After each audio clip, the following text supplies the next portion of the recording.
If there's one fish that I've learned a lot about in the recent years, it's definitely the smallmouth. If you're new or returning, welcome to the Relentless Sportsman channel.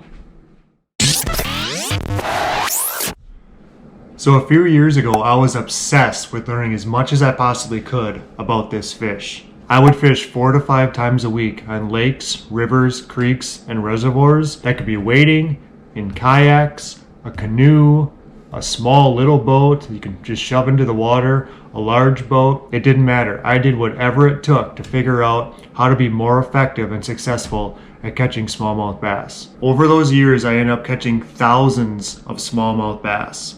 With that experience, good times, and also a lot of hard lessons as well, there were some struggles out there. These are the baits that I believe are the most effective. And don't forget to stay tuned toward the end of the episode where I show you a bonus bait. I had a really hard time getting them down to 5, so I do have an extra one that I'm trying not to squeeze in there. It's a very close 6. Let's get moving. And here it is. This bait is really great at triggering reaction strikes for smallmouth bass. Now, if you're curious to know what type of Whopper Plopper to choose, this is a size 90, I believe, but I would actually go smaller than this.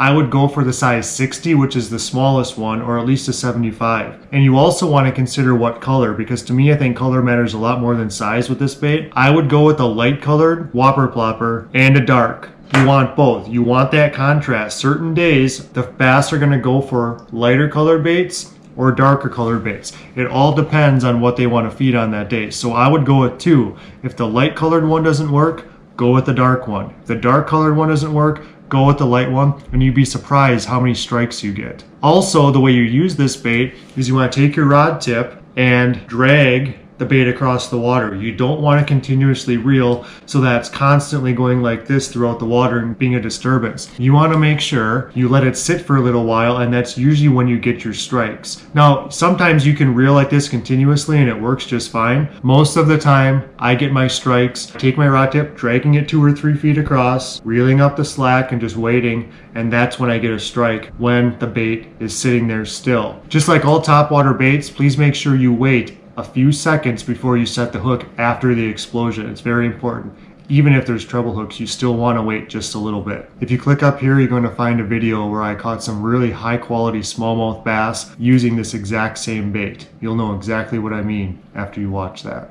The Wacky Worm, or the Wacky Rig. So many people use this now, it's great. It's such an effective bait. The Wacky Rig is about 4 inches all the way up to 8. I wouldn't get one any bigger than that. And it's used to trigger bites and mimic some kind of crawfish when these come together. So what you're going to do is you're going to insert a hook here in the middle, let it go all the way down to the bottom, and then slowly jerk your rod back. Just give it a couple twitches, and this will flutter down. And the action of the sides of this worm flutter back and forth. All I know is it's very effective, and lots of different companies make them. But what you really want to make sure is the hook is exactly in the middle, folding this in half and placing the hook right here. My best advice for using the Wacky Rig is not always how to use it, but what color. I found that like a light colored pink works best, and using a small size. If you haven't used a Wacky Worm, I would use a 4 to 5 inch Wacky Worm instead of one of these bigger ones that's like a 6, 7, or an 8. And so if you're just starting out with any of these baits I mentioned today, downsizing is your best bet for good hookup ratios. So if you click up here, you'll see a video where I used a Wacky Worm throughout the video on a small river and had a really good smallmouth take it just off the current seam in an eddy. And I can't express to you how good of a bait this is and how everybody who likes to catch smallmouth needs this in their tackle box. The Popper Topwater Popper. You can see it has an open mouth here, makes a lot of noise in the water. It has rattles.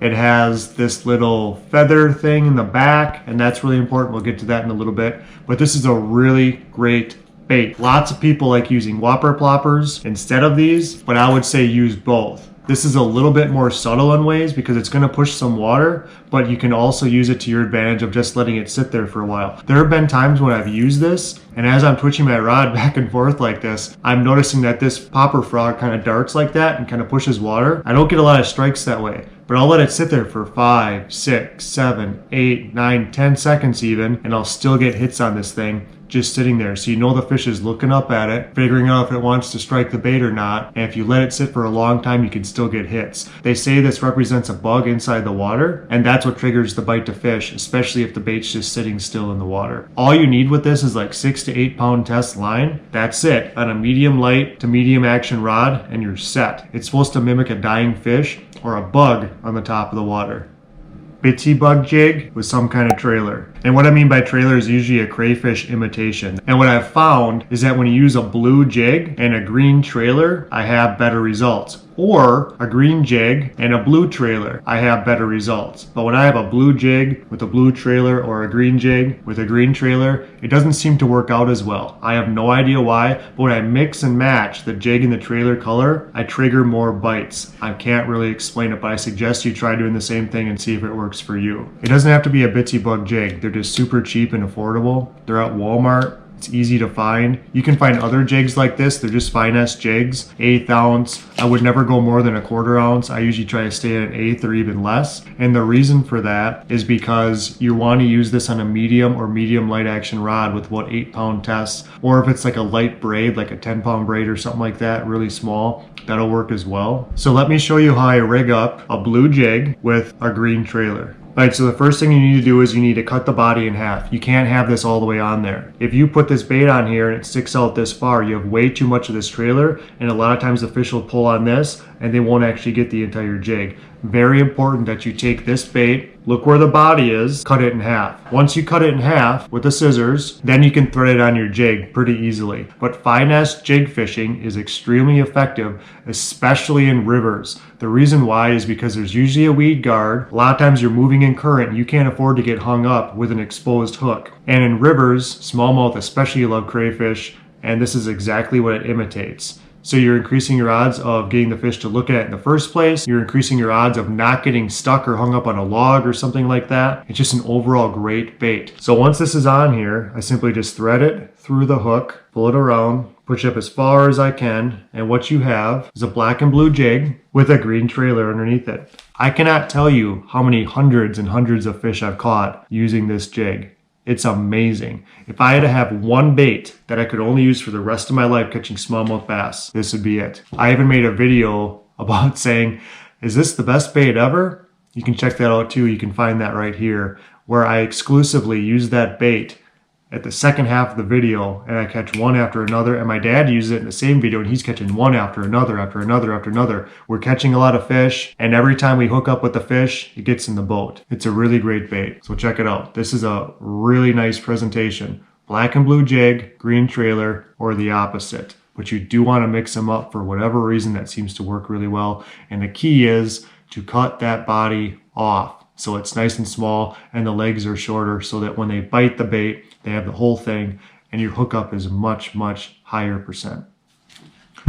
Number 1, the Ned Rig. Now the Ned Rig is no secret to anybody. All it is a soft plastic worm, 2.5 to 3 inches usually. It's made out of a certain material that's buoyant, so it stays up like this and it bounces on the bottom. It's extremely effective. It is no secret anymore. Years ago, you could go out and use this. You wouldn't see many people using it, but everybody who fishes smallmouth knows about this bait. They may not use it, but they know about it. It's that popular, and on many people's lists of their top smallmouth baits, this is their go-to bait. It's especially good on days when fish aren't biting well. I've gone to ultra clear water lakes where I'll be using the Bitsy bug jig, the Whopper Plopper, the Wacky Worm, whatever, all these different combinations, Rapalas, jerk baits. I can't get them to bite. I can see the fish is down there. It's just sitting there. I'm throwing all these baits at it, and it won't even pay any attention. I take the Ned Rig out, I plop it down next to it, I don't even twitch it, it's just sitting there, and that triggers a strike. These fish, the smallmouth bass, love Ned Rigs. It's by far the most successful bait I've ever used on smallmouth bass for triggering strikes. Ned Rigs get hooked up on logs in between boulders and rocks quite a bit, so it's not the best river bait. Although you will catch a lot of fish, you're also going to lose a lot of jigs. It's going to be a pain in the butt to use when you're floating down a river system, which I do a lot of here in Wisconsin.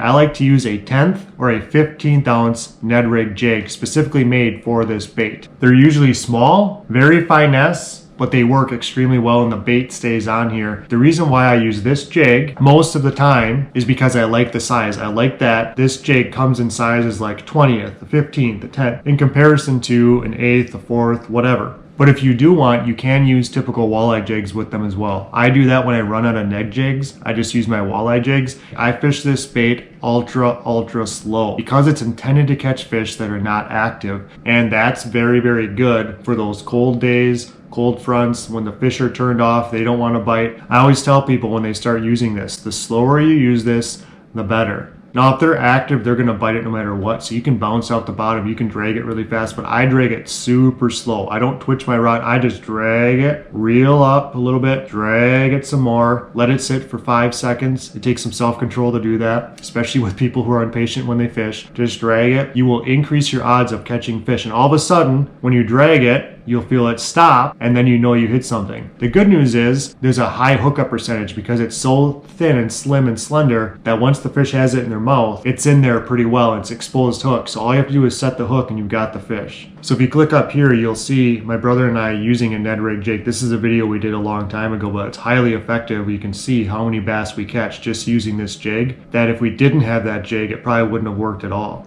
All right, the bonus bait. This killed me not putting it in my top 5, but after I started thinking about it, I was like, how can I put that in the top 5 with all these incredible baits? But this bait is killer. This Fluke is an amazing bait. It's a soft plastic jerk bait made by Zoom. I get the smallest size. I believe this is like a 4-inch. I take a 2/0 hook and simply place it so the hook comes out of the top like this. So the eye of the hook is on this end, it goes up, and the hook comes out just over here. You twitch it, the action on this thing is unreal. You twitch it once, it just goes all over the place. And it sits and it flutters down, it just sinks gradually. A hard plastic jerk bait doesn't have the amount of action that this bait does. The benefit is they have treble hooks and this has one hook, but it's still a fantastic bait.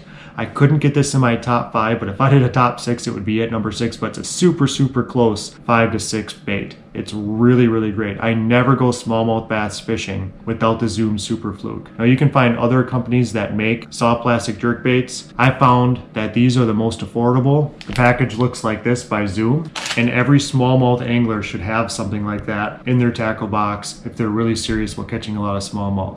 These are my baits with my experience. Check out the description below. I've got 4 YouTube links to past videos where I've caught really nice smallmouth using the baits talked about in this video. You'll also find that in those videos I describe how I use them and much more information other than just showing you the bait itself. So it's very informative. Check that out. And as always, thanks for choosing to spend your time with me here on this video. I'm now going to 2 videos a week every Tuesday and Friday, so keep an eye out for that. I'd really appreciate it. If you haven't yet, hit that subscribe button. It really helps the channel grow. I'm really thankful for the viewers and the subscribers of this channel. And please give this video a thumbs up. If you learned something new, if you learned one thing you didn't know before this video, smash that like button, hit the share, that really helps me out. Take care until next time. Remember, videos every Tuesday and Friday from here on out. Bye bye.